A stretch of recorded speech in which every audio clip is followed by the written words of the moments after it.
The manifesto is called Modi's Guarantee. आने वाले 5 साल भी होंगे सेवा, सुशासन और गरीब कल्याण के। ये है भाजपा का संकल्प और मोदी की गारंटी। आपने 2014 में गरीब के इस बेटे को देश की सेवा का अवसर दिया। Narendra Modi, a Gujarat native who rose from humble beginnings to become one of India's most powerful prime ministers. A man who is both widely adored in India and one of its most controversial politicians.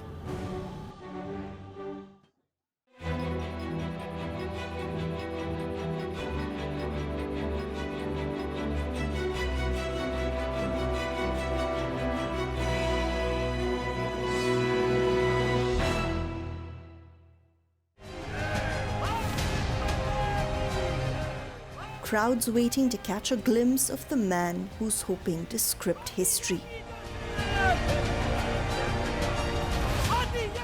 These are scenes that have greeted Mr. Modi at nearly every rally for 10 years now. Support he's counting on to comfortably cross that finish line for that record third term. We must remember that elections in India have become presidential in nature. So people identify with one leader, preferably a strong leader. It's why first-time BJP candidate Praveen Khandelwal is marketing himself in these elections, but pitching Mr. Modi to the voters while on the campaign trail. निश्चित रूप से वो चुनाव बहुत उससे प्रभावित होने वाला है और इसीलिए भारतीय जनता पार्टी 7 सीटें दिल्ली में जीत रही है। Even when you step away from Mr. Khandelwal's campaign trail, it's hard to miss the election fervour that has gripped all of Chandni Chowk where he's contesting from. In the winding lanes of this cramped but iconic market, shop after shop is hoping to cash in on the 2-month-long election season. And even here, Mr. Modi is omnipresent. At Sanjay Khaturia's shop, Mr. Modi's merchandise is flying off the shelves. Eager voters are queuing up to show their support for their favourite political candidate. कल आप देख रहे हैं तो मोदी जी की popularity इस time ज़्यादा चल रही है। वो भी इसलिए चल रही है क्योंकि उनकी जो टीम है वो एक संगठित है। बाकी जो ग्रुप्स हैं वो इकट्ठे हो रहे हैं। तो इस चीज़ का बहुत फ़र्क पड़ता है। भाई आप अकेले अपने दम पे हो और 10 जने मिलके चल रहे हैं, उसमें कब फूट पड़ जाए उसका कोई कह नहीं सकते। Experts agree that Mr. Modi has been successful in doing something the opposition has not, creating the perception of a strong, capable leader. He'll often describe himself as a visionary, someone who works round the clock for the people. At rallies, he'll remind voters that he's risen from the depths of poverty to serve the nation and that he has no family, so he cannot possibly promote nepotism. And everywhere you go, you're also always reminded of Narendra Modi. His posters are everywhere, and it's hard to forget that this man is central to the Indian election. All the while painting the opposition as a bunch of corrupt opportunists who failed to develop India despite being in power for 6 decades.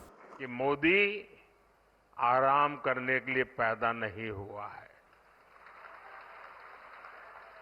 न ही मोदी मौज करने के लिए पैदा हुआ है। मोदी मेहनत करता है क्योंकि मोदी के लक्ष्य बहुत बड़े हैं और ऐसे लक्ष्य जो सिर्फ और सिर्फ मेरे देशवासियों से जुड़े हैं, आप सबसे जुड़े हैं। ऐसे लक्ष्य जो आपके बच्चों से, देश के युवाओं से जुड़े हैं। जबकि साथियों, कांग्रेस ऐसी पार्टी है जिसने युवाओं की नौकरी में भी लूट के मौके तलाशे हैं। Nearly 24 opposition parties in India, led by Rahul Gandhi's Congress, have come together to form an anti-Modi coalition. The experts say they've so far failed to make a mark with voters. Essentially, the absence of a clear alternative, which is credible, which has the people's confidence, That is a major thing that many people cite. And also, very interestingly, Mr. Modi has used new technology available, new communication tools available, PR companies, social media, everything that is there at their command in a way not used before, to build up his persona, to cultivate his image, and to amplify his message. One survey put Mr. Modi's approval ratings at 78%, and he's remained popular through the last 10 years. For many of his supporters, Mr. Modi's appeal is his personality and the fact that in a Hindu-dominated country, he embraces his faith openly. ऐसी कोई चीज़ नहीं है जो उनके अंदर हमें पसंद नहीं आती हो, उनका बोलने का तरीका, बाहर विदेशी लोग जो उनका सम्मान करते हैं, हमारे को उनका सम्मान नहीं होता, वो कहते हैं हमारा सम्मान होता है, वाकई में ऐसा लगता है जैसे मेरा सम्मान हुआ है। देखिए, सनातन धर्म को लेकर मोदी जी की आस्था है और उसी आस्था से हम लोग जुड़े हुए हैं और धर्म के प्रति उनकी निष्ठा इतनी है कि आप देख ही सकते हैं कि वो भोले के बहुत बड़े पुजारी हैं। उनको आशीर्वाद मिला है, जब भी उनको जनाधार मिला है, जनाधार की वजह से आज वो जो भी काम कर रहे हैं देश के लिए, देश का सम्मान के लिए, देश के गौरव के लिए, देश को आगे बढ़ाने के लिए, आज जो भी कुछ भी देख रहे हैं आप, मोदी सरकार की गारंटी है। चाहे वो कांग्रेस का हो, चाहे कुछ लालू का हो, चाहे किसी का भी, घोटाले पे घोटाले हुए हैं। जब से मोदी जी आए हैं यहाँ पे हिंदुस्तान के अंदर करप्शन होने की बात तो दूर, मोदी जी कहते हैं ना मैं खाऊंगा ना खाने दूंगा। But Prime Minister Modi's crackdown on alleged corruption has led to allegations of him misusing state machinery to intimidate and arrest opposition leaders, a charge the BJP has denied. Mr. Modi's critics argue another 5 years in power could put India's democratic credentials further at risk. But for millions of supporters of Mr. Modi, he is India. During his premiership, his party claims the country has evolved on the international stage to become a presence to be reckoned with by other global powers. Some of his supporters say he's raised the confidence of Indians as a people, and they claim India's rise will depend on Mr. Modi staying in power.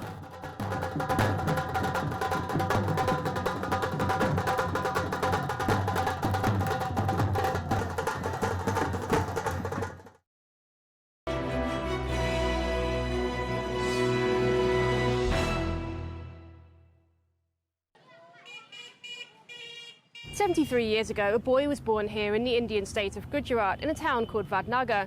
He is now on the cusp of history to join an elite club of Indian prime ministers to win a third term in office.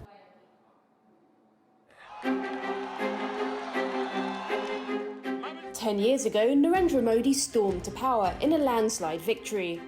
It was a remarkable story. During his election campaign, he spoke of his rise from selling tea as a boy to climbing the ranks of national politics to reach its pinnacle. Fast forward to today, and Mr. Modi is expected to win another term. At the end of 10 years, he remains popular. And there has hardly been any Prime Minister of India who's remained as popular as he was at the beginning of his term. Neerja Chowdhury is a veteran journalist and author of a book looking at the styles of 6 different Indian premiers. She says that the introduction of several generous welfare schemes has helped sustain Mr. Modi's popularity. These include free grain for 800 million Indians, gas subsidies, and cash handouts for women from low-income families. Mr. Modi himself takes credit for his government lifting, as he claims, 250 million Indians out of poverty. And his supporters also often point to how well the Indian economy has performed while he has been Prime Minister. It is the world's fastest growing major economy, with official data showing GDP expanded by 7.6% in the last financial year. There has been a lot of development, like all over India. Many states are there, like Gujarat state, UP state, and Bihar state. All of these states, in that Modi government has done very beautiful work, like in infrastructure development. This drive to modernise India is a sharp contrast to the humble village of Vadnagar in Gujarat, where Mr. Modi's roots lie. This was the stall at the railway station in Vadnagar where, as the story goes, Mr. Modi as a boy used to help his father selling tea. It's currently under renovation to be preserved. There isn't any reliable evidence to support the claim, but it's an important part of the Modi narrative. There's even a model of him as a chaiwala at the local museum. His primary school has been redeveloped as a centre for students to be inspired by Mr. Modi, and people in the village are proud of what he has achieved. None more so than Shyamdas Modi, a relative of the Prime Minister who was brought up in the same household. Opinions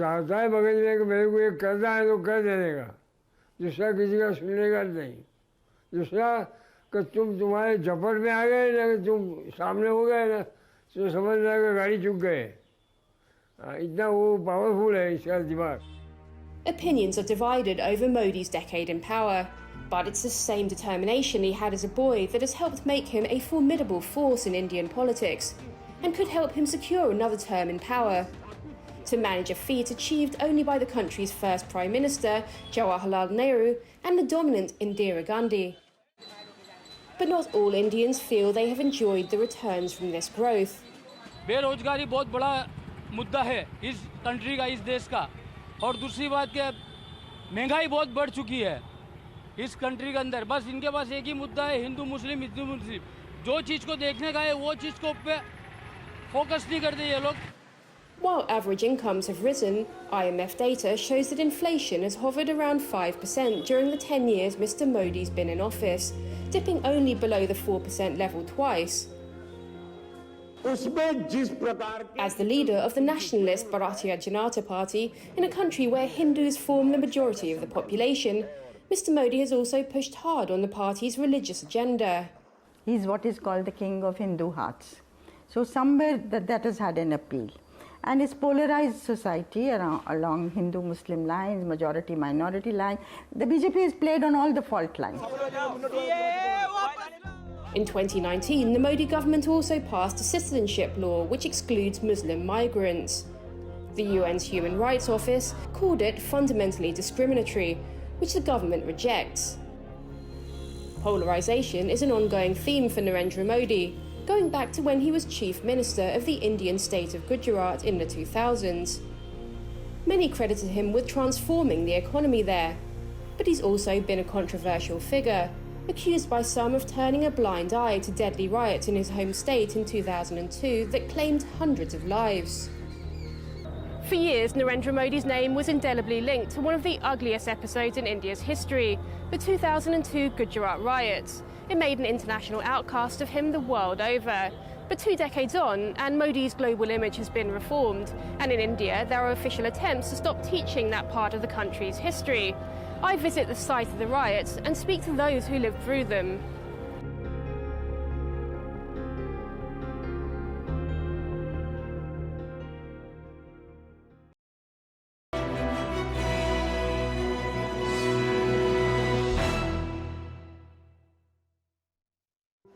वो आया था, earthquake नहीं आया था भरूच में, earthquake 5 bar. Saira and Salim Sandhi will never forget the 28th of February 2002.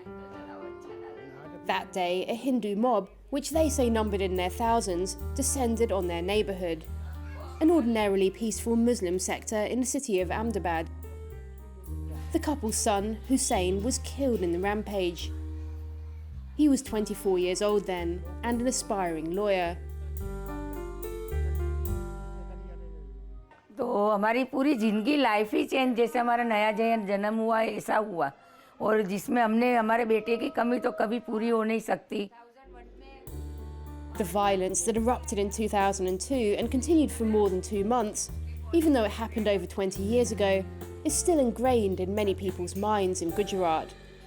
Last year, sections and references to the riots were erased from some political science and sociology textbooks, much to Saira's dismay. लेकिन हम चाहते हैं कि वो chapter उसमें रहना चाहिए, और तो आगे की जनरेशन हमारे बच्चे की भी याद रहे कि हमारे पूर्वजों के साथ क्या हुआ था. The National Council of Educational Research and Training, which removed the content on the riots, said it was irrelevant in the present context, and that it wanted to reduce the burden on students following the pandemic. But critics say this sees the Indian government rewriting history, and specifically a part of history that has India's current Prime Minister at the centre of it. Prime Minister Narendra Modi was the Chief Minister of Gujarat when the violence occurred. A team appointed by India's Supreme Court said that there was no prosecutable evidence against Mr. Modi and various other senior officials. The same court in 2022 upheld that verdict, clearing him of complicity in the riots. But some critics still accuse him of turning a blind eye to the violence, allegations which he denies. One of the original textbooks included a timeline of the riots. On the 27th of February, the day before the violence started, a train carrying Hindu pilgrims was returning to Gujarat from Ayodhya in the north of India.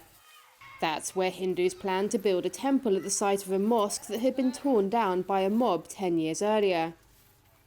The train stopped in the town of Godhra in Gujarat, where there were already tensions between the Muslims and Hindus who lived there. A dispute broke out between some Muslim residents and the Hindu pilgrims. The train was set on fire and more than 50 pilgrims were killed. Blaming Muslims for the deaths, mobs of Hindus attacked them, including here in the city of Ahmedabad. Some 1,000 people, mostly Muslims, were killed over a period of several weeks. Thousands of homes and Muslim places of worship were destroyed. About 150,000 people were displaced. On the 28th of February 2002, when a Hindu mob swarmed this area, former residents described terrifying scenes of violence. The Gulbarg society is still largely deserted, but the damage we can see here to people's homes gives us a glimpse into what happened that day, more than 20 years on. This area, the Gulbarg society, is reported to have suffered one of the most brutal attacks by a Hindu mob. Most of the residents chose not to return after the violence. Rafiq Mansouri still lives at the same place as he did then. The violence left him blind in one eye and disfigured him. His wife and young son were also killed during the riots.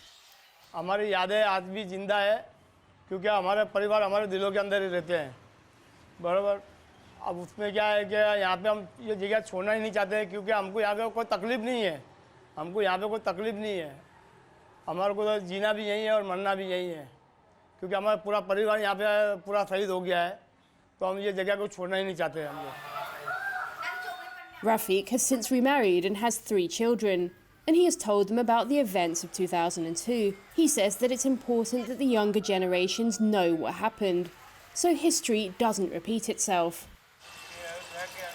Like Rafiq, Bipin Thakur says that the events that took place in Gujarat should not be forgotten.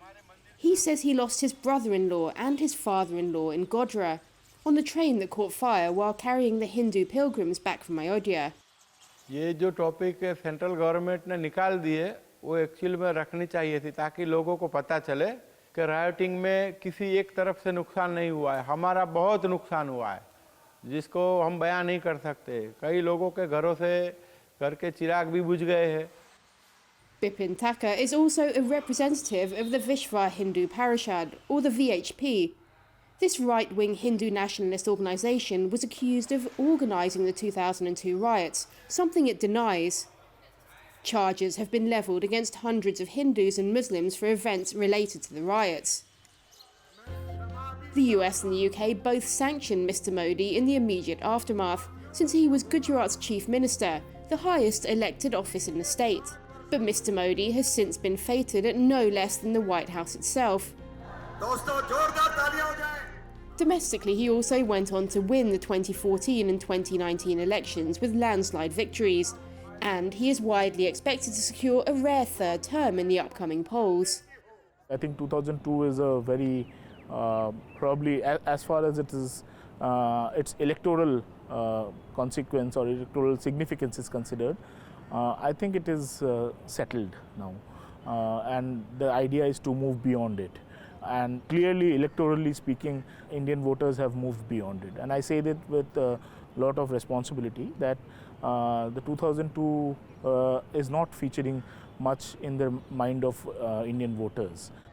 But analysts say the matter has created lasting, deep divisions between Hindus and Muslims in the city of Ahmedabad. People also, many observers say is that after 2002, there has not been a single incidence of a big structured violence or big violence in that sense in Gujarat.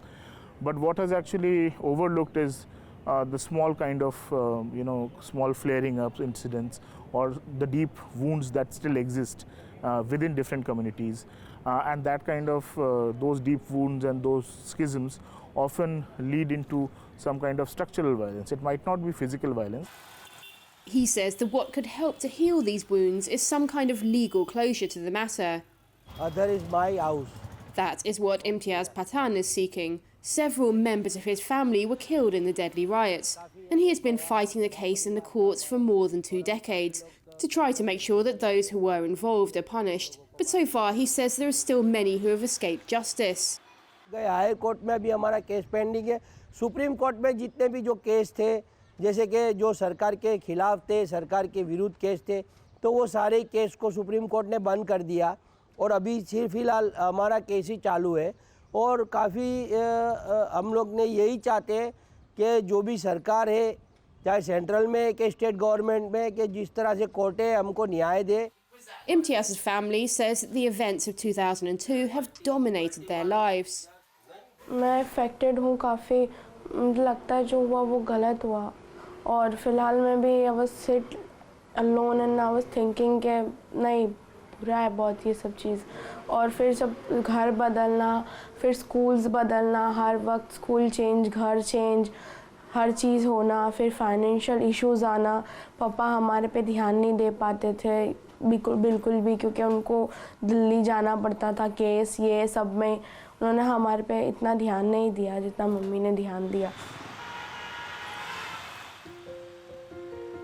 The events of 2002 may have been relegated to the past by current politics, but there remain those like Saira and Salim who still feel the pain every day of the consequences of the riots. And analysts say there are lessons to be learnt from what happened, and that these memories, however painful they are, should not be forgotten or erased from the texts educating India's future generations. 2024 is expected to see one of Gujarat's most famous natives make Indian history. Narendra Modi has proved one thing to his supporters and critics alike. There is no denying the political force that is Narendra Modi.